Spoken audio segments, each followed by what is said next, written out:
টুনটুনি অনেক গরিব পাখি ছিল। সে তার স্বামী টুনু পাখি ও তার মেয়ে বুলবুলির সঙ্গে থাকত। টুনটুনির পর একটা ফ্যাক্টরিতে কাজ করত। এইভাবে তাদের জীবন যাপন কাটছিল।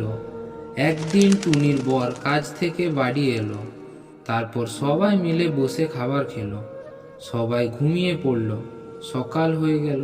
টুনটুনি পাখি দেখল যে টুনু পাখি এখনো বিছানায় ঘুমাচ্ছে।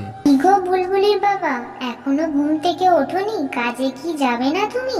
কত বেলা বাড়লো, ঘুম থেকে উঠতে এত দেরি করছো কেন? সকাল হতে যাচ্ছে, এতক্ষণ তো ঘুমো না। বুলবুলির বাবা, কি গো বুলবুলির বাবা, তুমি কি কাজে যাবে না? ওঠো গো বুলবুলির বাবা, আর কত ঘুমাবে?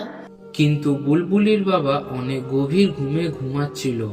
এই ঘুমে কেউ কোনোদিনও উঠতে পারেনি। কালকে রাত্রে টুনু পাখি ঘুমাতে ঘুমাতে হার্ট অ্যাটাক চলে এসেছে।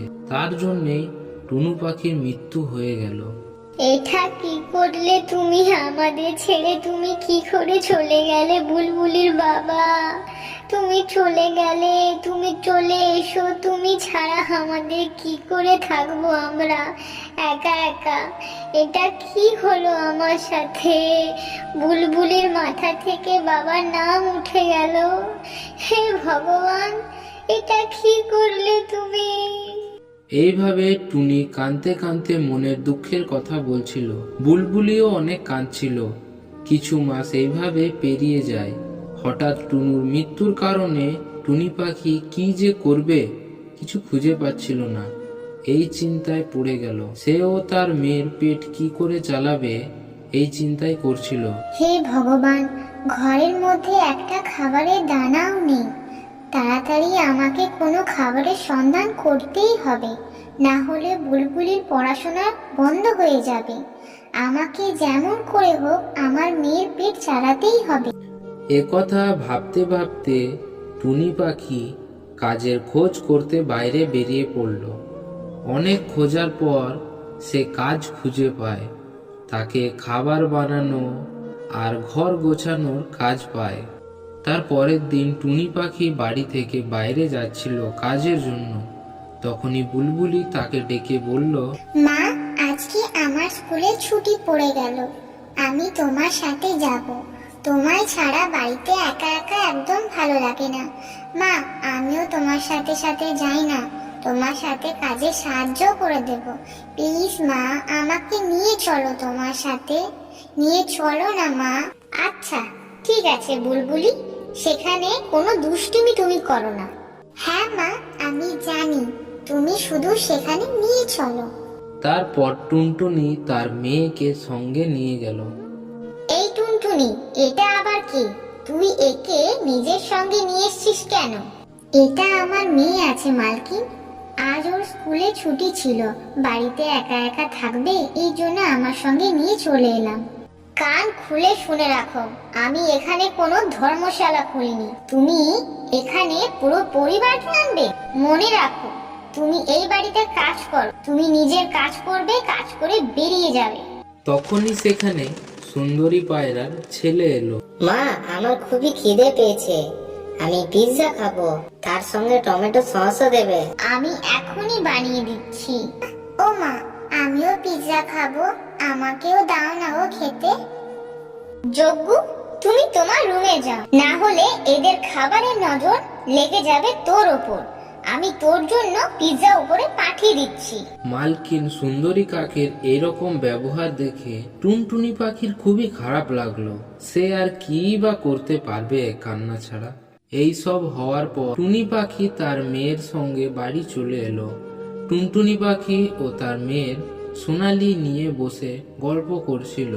তার মালকিন তার সাথে এমন খারাপ ব্যবহার করলো এই নিয়ে সে ভাবছিল আর বলতে লাগলো, আমাকে অনেকবার মালকিন খুবই খারাপ কথা বলতো, কিন্তু এইবার তো আমার মেয়েকেও ছাড়লো না। এবার থেকে আমি এইসব জায়গায় আর কাজ করব না, যেখানে গরিবদের সাথে এইরকম ব্যবহার করা হয়। কিন্তু আমি করব তো কি করব? আর যদি বুলবুলির বাবা বেঁচে থাকতো তাহলে এইরকম দিন দেখতে হতো না। কিন্তু খিদেও অনেক পেয়েছে, ঘরে খাবারের একটা চালের দানাও নেই। আমার ছোট্ট মেয়ে সোনালীকে খাবারে কি দেব? আমি তো কিছুই খুঁজে পাচ্ছি না। এই কথা ভাবছিল, তখনই তার নজর পড়ল সবুজ ঘাসের ওপর। সে ভাবতে লাগলো আর একটা উপায় বের করলো। সে সবুজ ঘাস তুলে নিয়ে এসে ঘাসটাকে বেটে রুটি তৈরি করলো। সোনালি, ঘুম থেকে ওঠো মা, দেখো তোমার জন্য কি বানিয়েছি। আমি জানি এটা তোমার খুবই পছন্দ হবে। আমি জানি এটা পিৎজা না, কিন্তু পিৎজাতে কম কিছু না। একবার খেয়ে দেখো। তারপর সোনালী পাখি তার মায়ের বানানো রুটি খেলো। মা, এটা তো খুবই সুস্বাদু খেতে, আমাকে আরেকটা দাও। আজ পর্যন্ত এত সুস্বাদু রুটি খাইনি। এই সব কথা শুনে টুনটুনি পাখি বিশ্বাসই করতে পারলো না। ওই রুটি খেয়ে দেখলো। সত্যি সোনালি, এত সুস্বাদু হতে পারে আমি কোনোদিনও ভাবতেও পারিনি। আমি জঙ্গলে সবুজ ঘাসে রুটি বানিয়ে বিক্রি করলে কেমন হয়? তাহলে আমাদের দুবেলার খাবার বেরিয়ে যাবে। তার পরের দিন টুনটুনি অনেকগুলো ঘাসের রুটি বানিয়ে জঙ্গলের বাজারে বিক্রি করতে লাগলো। এসো এসো পাখিরা, এসো, সবুজ ঘাসের রুটি খেয়ে যাও। গরম গরম সুস্বাদু রুটি খেয়ে যাও। আমার বিশ্বাস আপনাদের খুবই ভালো লাগবে। সব পাখিদের সবুজ রুটি খুবই পছন্দ এলো। দূর দূর থেকে পাখিরা রুটি খাওয়ার জন্য ভিড় বাড়াতে লাগলো। এইভাবে কিছুদিনের মধ্যেই অনেক টাকা কামিয়ে নিল। এর মধ্যে বড় ঘর বানিয়ে নিল টুনি পাখি। সোনালী পাখির অ্যাডমিশন বড় স্কুলে করালো। তারা হাসি খুশি নিজেদের জীবন যাপন কাটালো। প্রিয় বন্ধুরা, আপনাদের আমাদের গল্প যদি ভালো লেগে থাকে তাহলে লাইক কমেন্ট অবশ্যই করুন। আরো নতুন নতুন ভিডিও দেখার জন্য এই চ্যানেলটিকে সাবস্ক্রাইব করুন। ধন্যবাদ।